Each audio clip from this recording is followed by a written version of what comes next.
This is the brand new Samsung Galaxy S22 Ultra, so let's check out how good its battery life is and how fast it charges. Here are some of the best smartphones currently available: its predecessor, the Galaxy S21 Ultra, the iPhone 13 Pro Max, the Xiaomi 12 Pro, and the Pixel 6 Pro.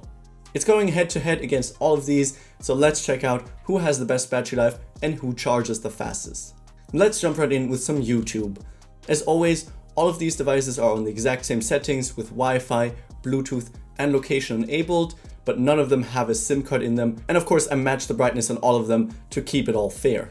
Samsung added an S Pen with the S22 Ultra, but it still managed to keep the battery capacity at 5000 mAh, just like its predecessor, and the Pixel 6 Pro also has the same battery capacity. The Xiaomi 12 Pro has a 4600 mAh battery, and the iPhone actually has the smallest at 4352 mAh. An hour into the test, it's not looking great for the new Samsung. It's currently losing with 91% remaining, while the Xiaomi and the iPhone are still going very strong. Let's continue with some gaming. The gaming round has a massive impact on the Pixel 6 Pro. It does not like it. It's losing a lot of percentages here, and 2 hours in, it's actually in last place with only 80% remaining. The S22 Ultra has a percent more, and the iPhone is building on its lead with 90% remaining. Now let's move on to some Spotify. Now the screen is the component that drains the most battery, so it's important we have a look at them. They're actually kind of similar. Both these Samsungs have a 6.8-inch dynamic OLED, 1440p, 120Hz display. The Xiaomi and the Pixel are very similar as well, just slightly smaller.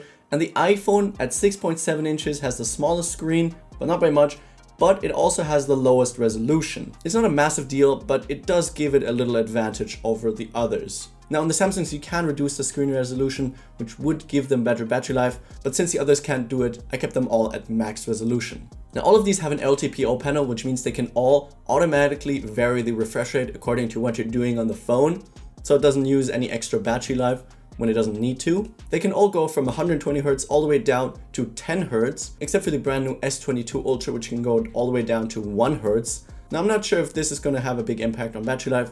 So far it's not looking like it, but we will keep going, of course. 3 hours in, the iPhone is still in the lead with 84%, but the Samsung has actually recovered a bit. It's not winning by any means, but it has 74%, which is now matched by the Xiaomi, and the Pixel has 72% only. Now let's move on to some Instagram Reels. If you're enjoying this video so far, make sure to smash the like button down below and subscribe to not miss any of my upcoming battery test videos. It's quite surprising that so far the S21 Ultra is consistently outperforming the S22 Ultra, despite them having the same battery capacity and the newer model having the more efficient display, but that doesn't seem to have a positive impact on battery life, at least so far.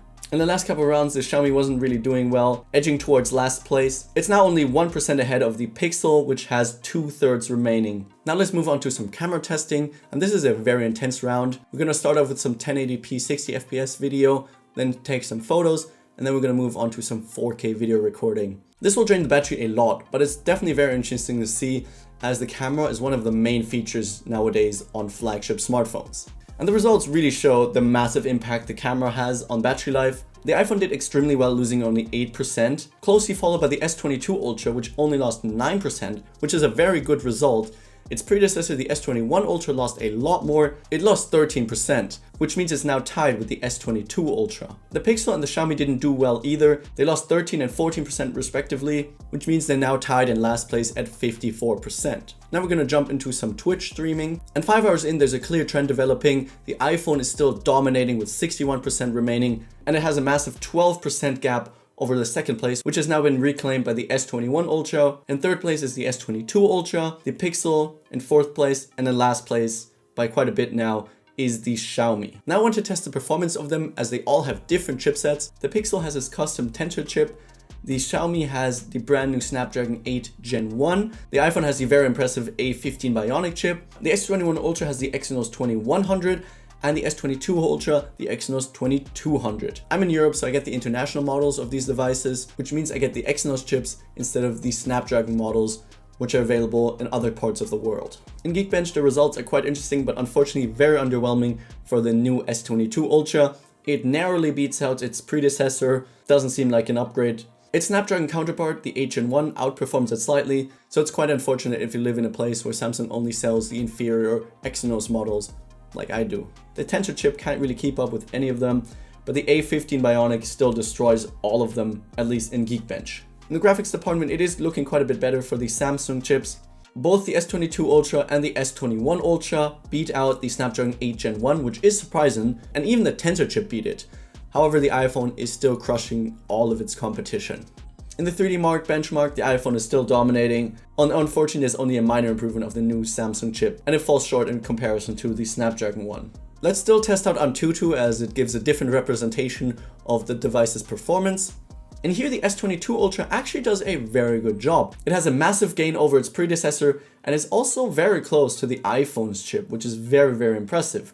However, the Snapdragon 8 Gen 1 somehow crushes this completely, dominating this round by a lot. Running all these benchmarks took a toll on the battery life. The trend continues though. The iPhone is still crushing it with 53% remaining somehow, and the Xiaomi is not looking good with only 22% left. Let's move on to some TikTok now. We've just reached the 6-hour mark, and I thought this was a good time to do a standby test, as we don't use our phones non-stop throughout the day. They were in standby for 10 hours and the results are very surprising. The Pixel and the Xiaomi did not do well at all, losing 7%, which is quite a lot. The S21 Ultra lost 5% and the iPhone and the S22 Ultra only lost 4%, which is a pretty good result. So the S22 Ultra definitely has good standby time and slightly improved over its predecessor. Now let's continue with a Zoom meeting, which is of course quite intense on the battery. And the Xiaomi didn't quite make it through our half-hour meeting. It died at 6 hours and 27 minutes, which is a decent result, but nothing too impressive. And at 7 hours, all of them have received a low battery warning, except for the iPhone, which is still dominating at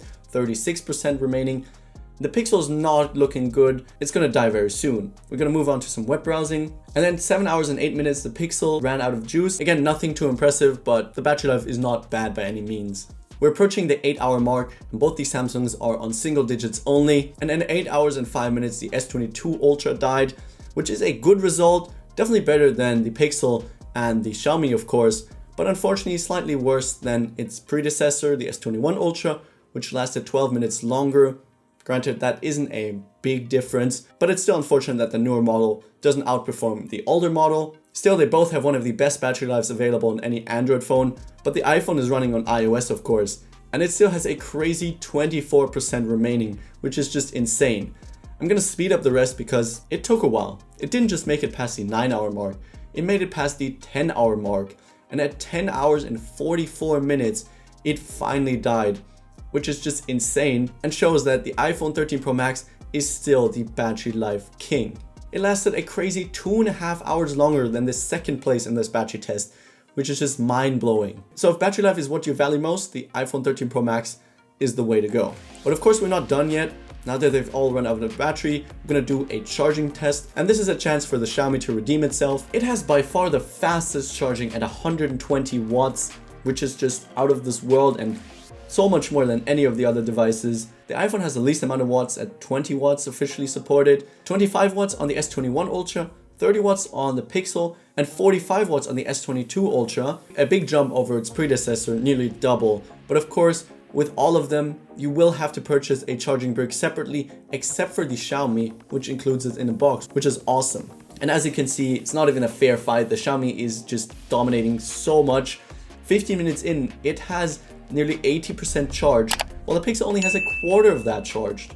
And it took only 25 minutes to fully charge it, which is just wild. And that means if you have access to an outlet, within 25 minutes, you get basically double the battery life, which would outperform the iPhone 13 Pro Max. But of course, only if you have access to an outlet. Half an hour in, surprisingly, the Pixel is still in last place with 38% charged only. The S21 Ultra has 51%, and the S22 Ultra 56%, which is decent and roughly 10% faster than its predecessor, but unfortunately falls short of the advertised 70% charged in 30 minutes. By quite a bit, to be fair. But so does the iPhone. It didn't reach the advertised 50% charge in 30 minutes either. The trend is continuing, there's not any changes really, and they took the S22 Ultra an hour and 9 minutes to fully charge, which is decent, but it's not very fast charging, to be fair. I mean, the Xiaomi can charge 3 times in that same time period, which is insane. And unfortunately, S21 Ultra basically takes the same amount of time to charge, despite using 25 watts compared to 45 watts. Not sure what that's all about. Now, the iPhone and the Pixel do not have fast charging by any means. The iPhone took an hour and 50 minutes to fully charge, and the Pixel an hour and 52 minutes, which is both pretty slow. What do you guys think of these results? Do you value faster charging or longer battery life more? And how do you think the S22 Ultra did? Do you think it's a reasonable upgrade over the S21 Ultra?